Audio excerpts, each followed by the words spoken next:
si Radio Ashina, ang inyong guro ngayon. Ang tatalakayin natin ngayon ay tungkol sa epektibong pamamaraan sa pagtuturo ng panitikan.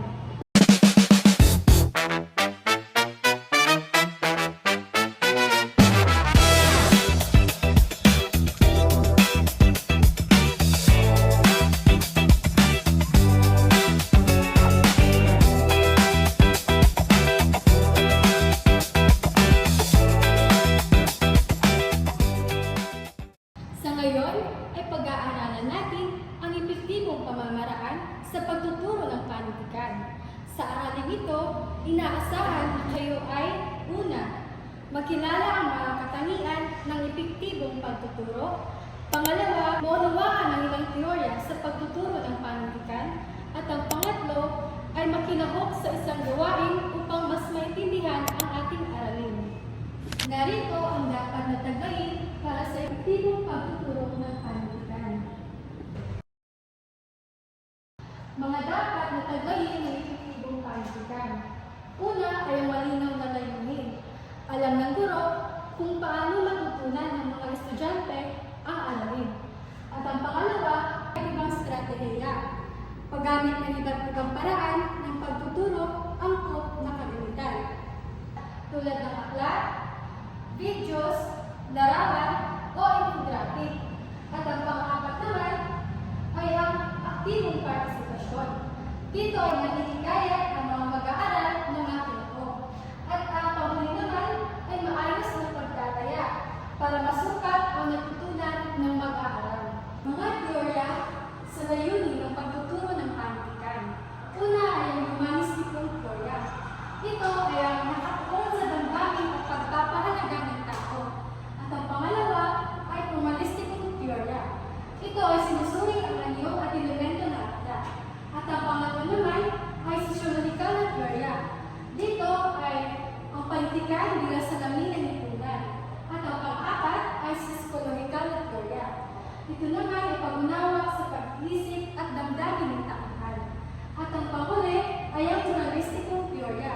Ito naman ay pagkuha ng aral at pagpapahalaga mula sa aral.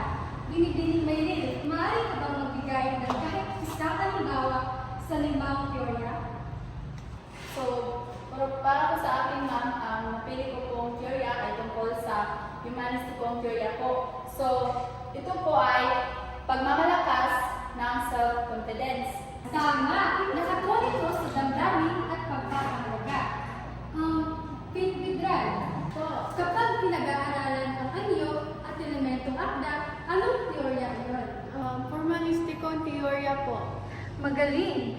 Nakatuon ito sa bahay, tagpuan at tauhan. Ngayon naman ay tatalakayin natin ang mga epektibong layunin sa pagtuturo ng panitikan. Una ay ang kognitibo. Ito ay ang pag-unawa sa nilalaman ng akda. Pangalawa ay ang afektibo. Ito ay pagpapahayag ng damdamin at reaksyon. At ang pangatlo naman ay psychomotor. Ito ay paglikha o pagsulat ng sariling akda. At ang panghuli naman ay kultura. Pagpapahalaga sa kultura at tradisyon. May tanong ako, ano ang epektibong layunin sa pagtuturo ng panitikan ang pag-unawa sa nilalaman ng akda? Tito Chaya, Kognitibo po. magaling! Dahil ito ay nakatuon sa pag-unawa sa nilalaman ng akda. Tumungo naman tayo sa estratehiya sa pagbuo ng epektibong bahay-aralin. Una ay ang pagtukoy sa layunin. Ito ay ano ang inaasahang matutunan ng mga mag-aaral. At ang pangalawa ay ang pagpili ng teksto. Ito ay angkop na akdang pampanitikan sa aralin. At ang pangatlo naman ay ang pagpaplano ng gawain. Ito ay mga aktibidad para sa pagkatuto. At ang pang-apat ay ang paggamit ng estratehiya. Ito ay para maging mas epektibo ang pagtuturo. At ang panghuli naman ay ang pagbibigay ng pagtataya. Ito ay pagsusukat sa natutunan ng mga mag-aaral. Mr. Brady, bakit kailangan may layunin sa lesson plan? Para madaling matutunan. Tama! Binibining may rin. Bakit kailangan may angkop sa teksto? Para po mas madaling maintindihan. Tama! Para mas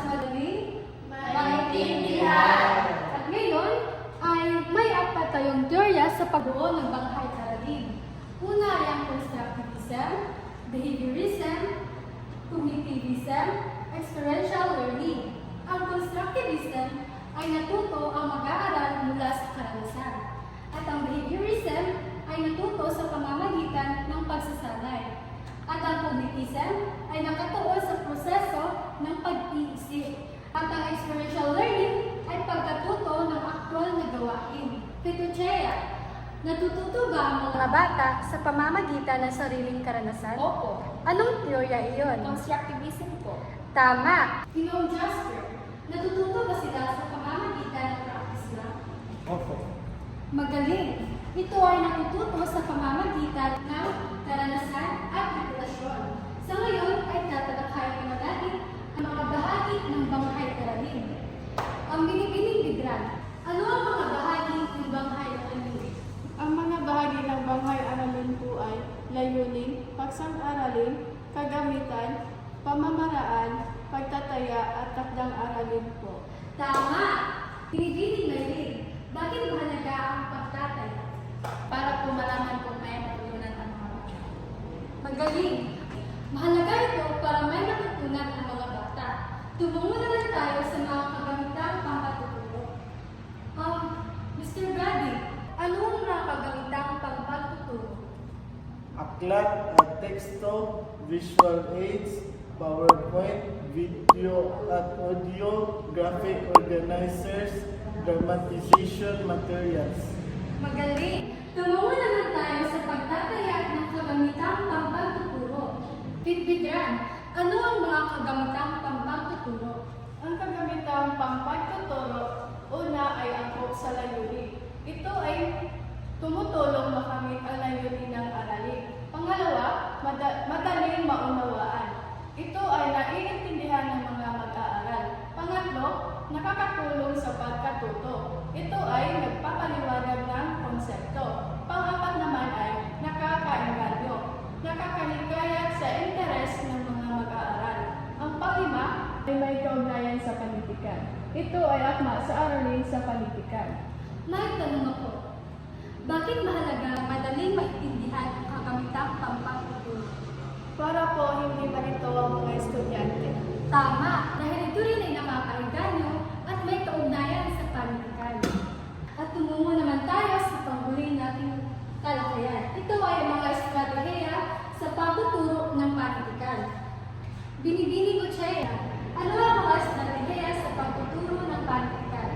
Ito ay ang role-playing, pag-arte ng bahagi ng akda, story mapping, paglalarawan ng banghay ng kwento, at think, pair, share, pag-iisip, pagtatalakay at pagbabahagi ng ideya, at literary analysis, masusing pagsusuri ng akda, at reader's theater, pagbasa ng akda na parang dula, at reflective writing, pagsulat ng sariling reaksyon sa akda.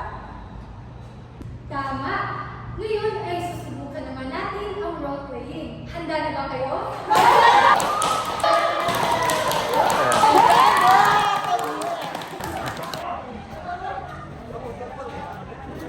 Tulungan na kita, kuya. Una akong dalan.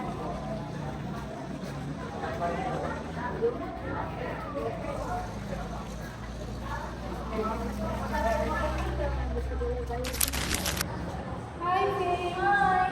Bakit parang problemado ka? Kasi ang hirap ng mga representation sa design. Gusto mo tulungan kita? Pwede ba? Oo. Tulungan mo ko paano to? Pindutin mo to, tapos adjust mo. Wow, ganyan ko lang pala kagaling. Salamat. Ganito ko lang pala. Tandaan na ang panitikan ay hindi lamang binabasa lang, kundi ito ay pinag-aaralan, inuunawaan, at pinapahalagahan. At dito na nagtatapos ang ating klase. Maraming salamat! Maraming salamat!